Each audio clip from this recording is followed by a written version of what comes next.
Welcome top news today. Britain's Prince Harry and his fiancée, Meghan Markle, posed for photographers in the grounds of Kensington Palace in London on November 27, following the announcement of their engagement. PhotoMatt D Paul Nellin, a French challenger of House Speaker Paul D. Ryan RWIs, and whose anti-Semitic tweets caused a stir in recent months, drew criticism again this week after tweeting an image of actress Meghan Markle Photoshop with the face of Cheddar Man, the dark-skinned man believed to be the first modern Briton. Twitter suspended Nellin's account after he shared an image of Prince Harry standing next to Markle, a biracial American he is set to marry in May. Along with the image was this tweet: "Honey, does this tie make my face look pale?" The Friday tweet, the latest in Nellin's history of incendiary statements, appears to have been prompted by recent revelations that early British inhabitants believed to have been dark-skinned. Nellin has described himself as pro-white and decried the research on Cheddar Man as a way of disappearing whites or dispossessing whites of their homelands. Last week, a new project from London's Natural History Museum and University College London revealed groundbreaking DNA results showing that early British inhabitants did not have pale skin as initially believed.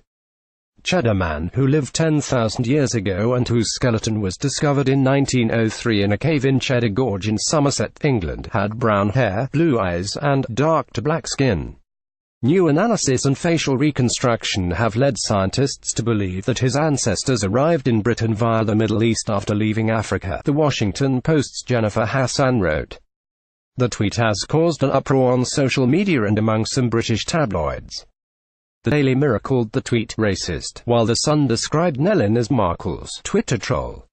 Actor Patrick J. Adams, who co-stars with Markle in USA Network's legal drama Suits, lashed out at Nellin in a tweet Saturday, calling the Wisconsin businessman a sad and sick man with no sense of shame or class. Nellin's campaign did not immediately respond to a call and email requesting comment, but he defended himself Sunday by again attacking the research that revealed the physical features of early British inhabitants.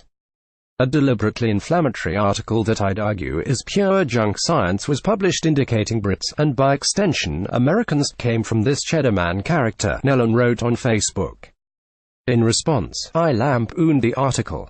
Nellin, whose campaign paid his wife $13,000 in salary and $684 in reimbursements, is running for the second time in the Republican congressional primaries in Wisconsin after losing to Ryan by nearly 70 percentage points in 2016. His anti-immigrant views and use of the @CKToBeWired hashtag have attracted criticism.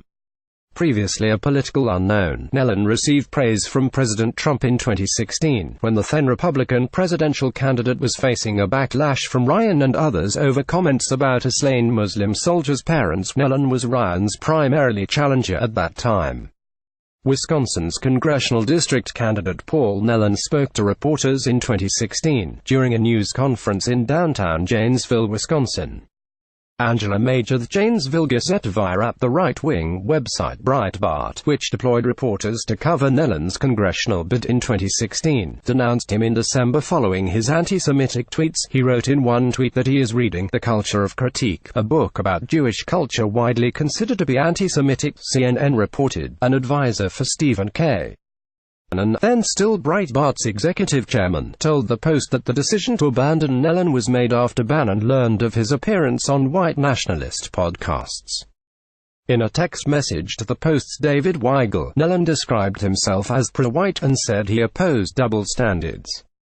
If pro-white is white supremacy, what is pro-Jewish? Nellin said. I reject being called a white supremacist, because clearly pro-white isn't white supremacy unless pro-Jewish is Jewish supremacy. Nellin drew flack again last month when he tweeted a list of his critics and claimed that most of them are Jewish. 74 are Jews, he wrote, according to the Milwaukee Journal Sentinel. Nellin later posted the names and contact information of critics who reached out to his campaign, some of whom said they had received harassing calls and messages. After Twitter suspended Nellin's account, dozens of other users changed the Twitter avatars to Nellin's picture. He then posted a collage of nearly 100 Twitter accounts bearing his picture and variations of his name to his Facebook page. You can't silence everyone, he wrote, along with the hashtag #ShallNotCensor. Nellen had proposed a legislation that would impose a $500,000 fine for wrongful censorship by major social media platforms such as Facebook, Twitter, YouTube and Reddit. He cited comments by Federal Communications Commission Chairman Ajit Pai, who accused Twitter of censoring conservatives but not liberals. The bedrock of American society is freedom of speech. Social media companies have usurped this freedom, and we intend to give it back to the American people, Nellen said in a statement in December. The First Amendment limits only the government's ability to suppress speech and does not apply to private companies like Twitter. The social media company says it suspends fake and hacked accounts, as well as those that have been reported for abusive behavior.